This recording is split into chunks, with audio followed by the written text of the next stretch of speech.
Tiger ने car don club की parking की तरफ मोड़ी और फिर उसे खाली जगह पर रोक दिया। पार्किंग इस वक्त खाली था क्योंकि अभी क्लब में रश का वक्त ना हुआ था।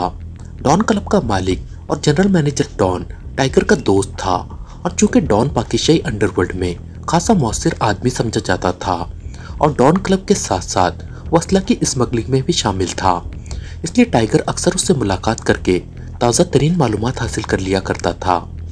और डॉन को भी मालूम था कि टाइगर इमरान का शागिर्द है जो सीक्रेट सर्विस के लिए काम करता था।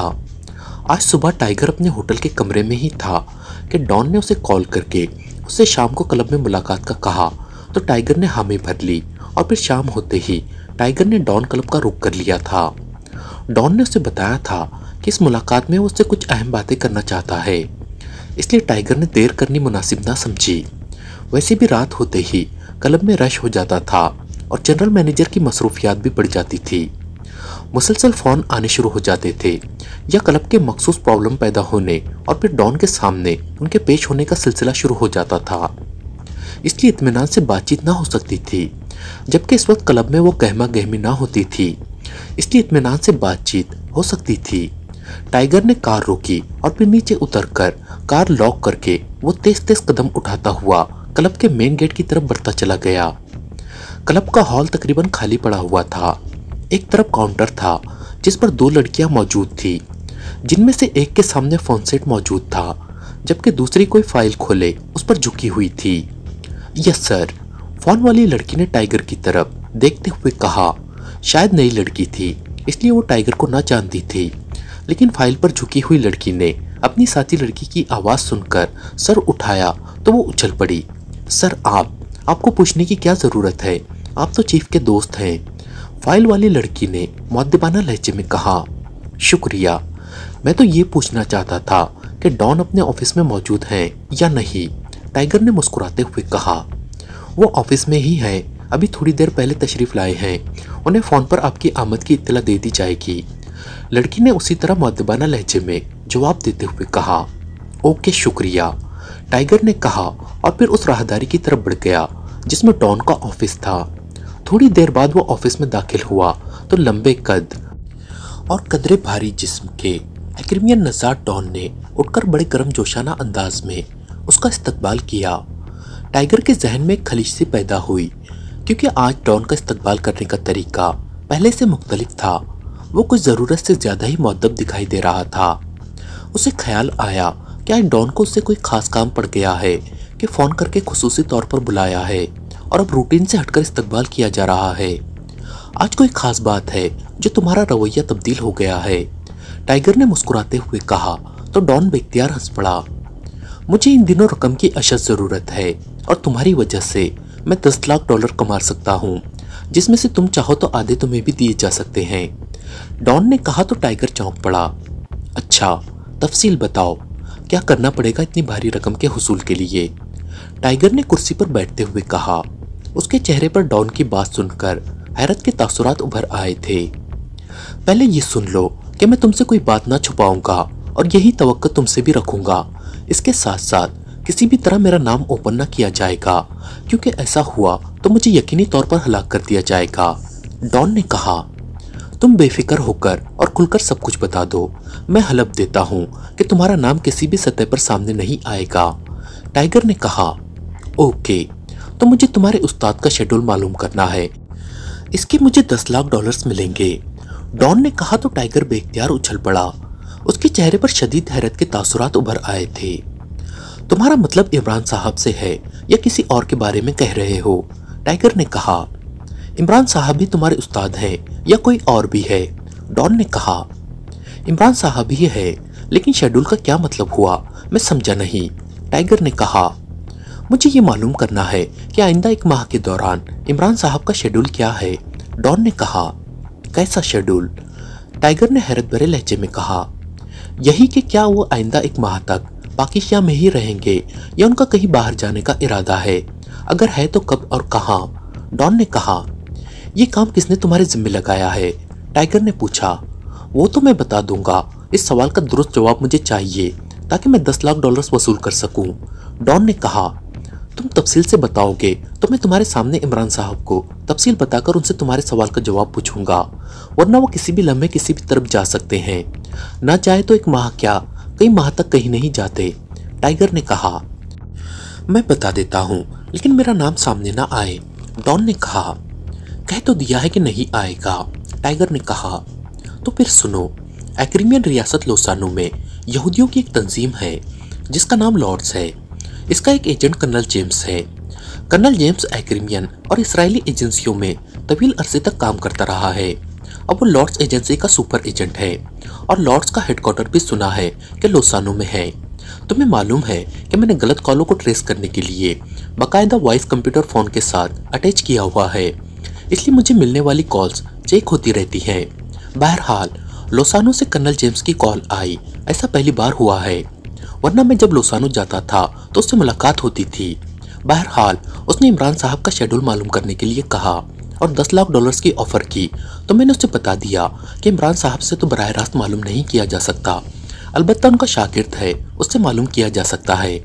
डॉन ने तफसील से बताते हुए कहा। वो क्यों ये शेड्यूल मालूम करना चाहता है? टाइगर ने कहा। ये मुझे मालूम नहीं है और ना ही मालूम हो सकता है, अलबत्ता इसके लिए $10 लाख की ऑफ़र उसने खुद की है।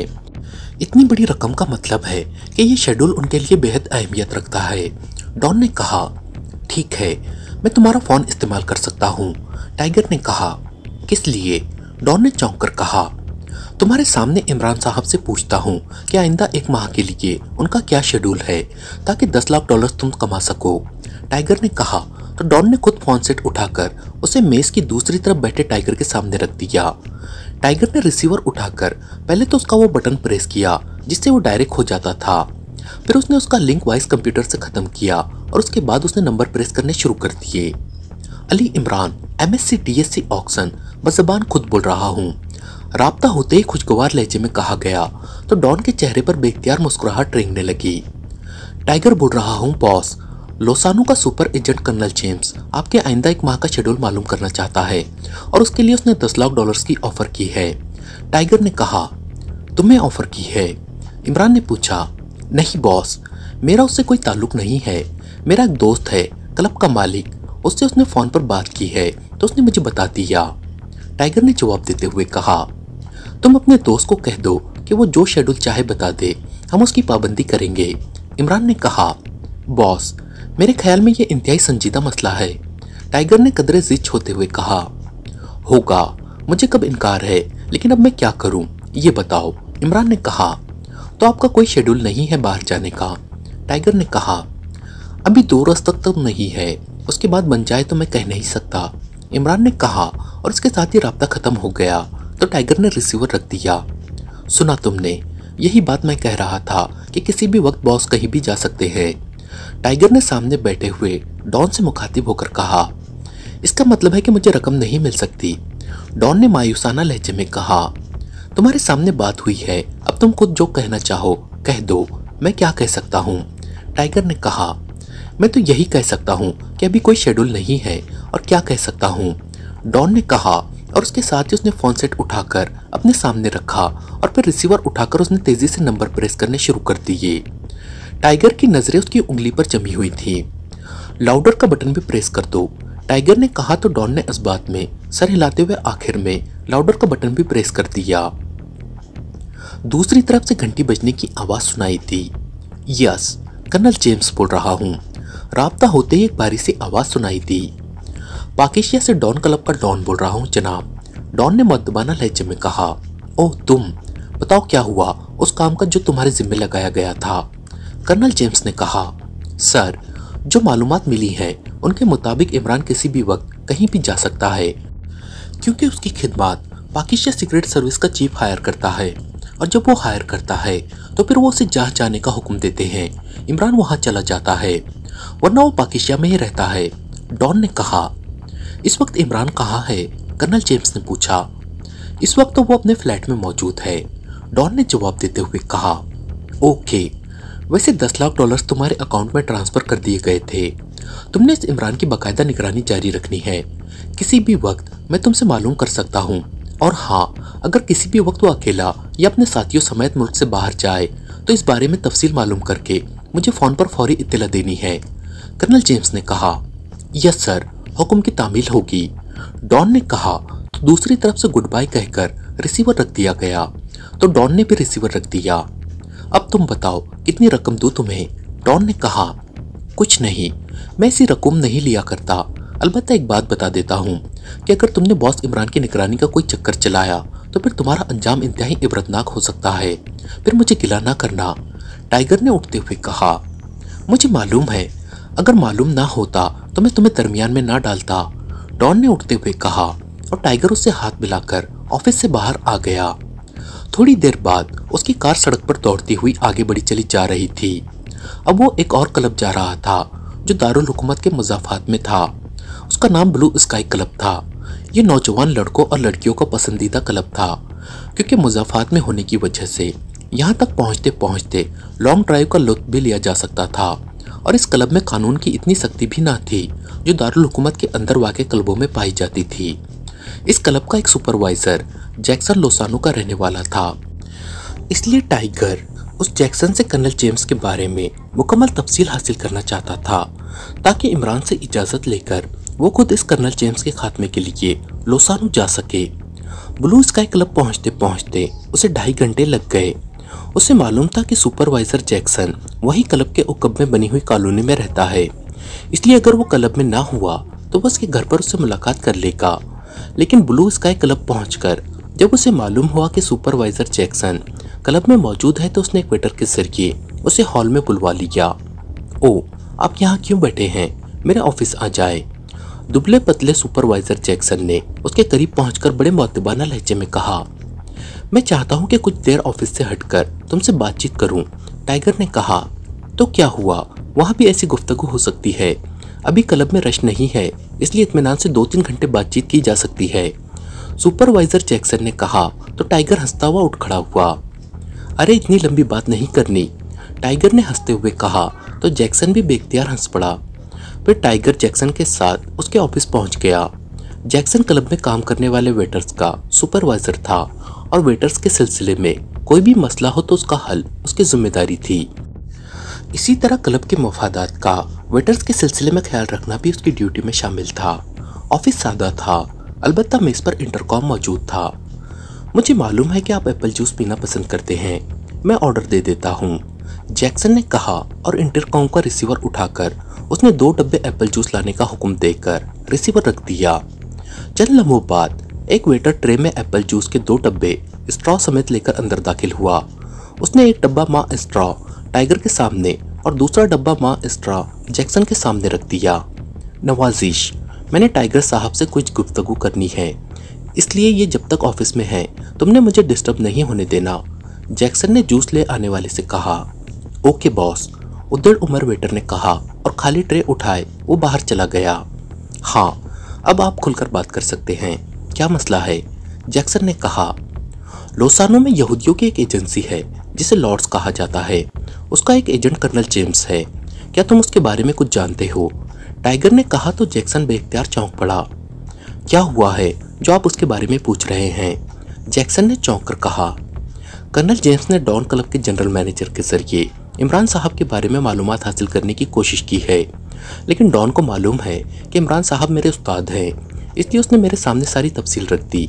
मैं इसलिए तुम्हारे पास आया हूँ कि मैं खुद लोसानो जाकर कर्नल जेम्स से मिलना चाहता हूँ, ताकि मालूम कर सकूँ कि उसे इमरान साहब के साथ क्या दिलचस्पी पैदा हो गई है, टाइगर ने कहा। कर्नल जेम्स के बारे में मुझे सिर्फ इतना मालूम है कि वो बहुत मंजा हुआ, इंतहाई तजुर्बेकार और मार्शल आर्ट का माहिर एजेंट है और एग्रीमियन और इसराइली एजेंसियों में बड़े तवील अरसे तक काम करता रहा है। मुझे इसलिए मालूम है कि मेरे वालिद इसराइली एजेंसी वाचर डॉग के लोसानो में इंचार्ज थे। उनका काम सिर्फ मालूमात हासिल करना होती थी। कर्नल जेम्स उस वक्त कर्नल नहीं था, वो मेरे वालिद के पास आता रहता था। दोनों में खासी गहरी दोस्ती थी। फिर मेरे वालिद फौत हो गए और मैं वहाँ से दिल बर्दाश्ता होकर एग्रीमिया की मुख्तलिफ रियासतों से होता हुआ काफिरिस्तान और फिर काफिरिस्तान से पाकिस्तान आ गया और यहाँ का माहौल अच्छा है, इसलिए मैं यहाँ सेटल हो गया।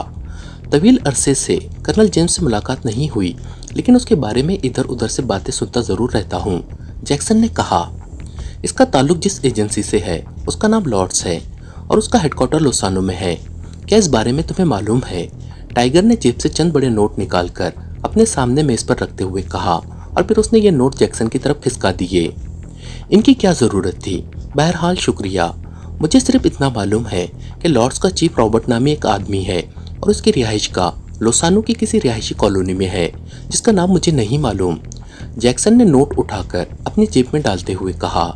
ओके शुक्रिया, फिर मुलाकात होगी, टाइगर ने उठते हुए कहा तो जैक्सन भी उठ खड़ा हुआ और फिर जैक्सन से हाथ मिलाकर टाइगर उसके ऑफिस से निकला और तेज तेज कदम उठाता हुआ मेन गेट की तरफ बढ़ता चला गया।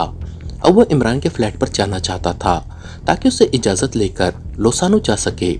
उसे उम्मीद थी कि इमरान उसे इजाजत दे देगा।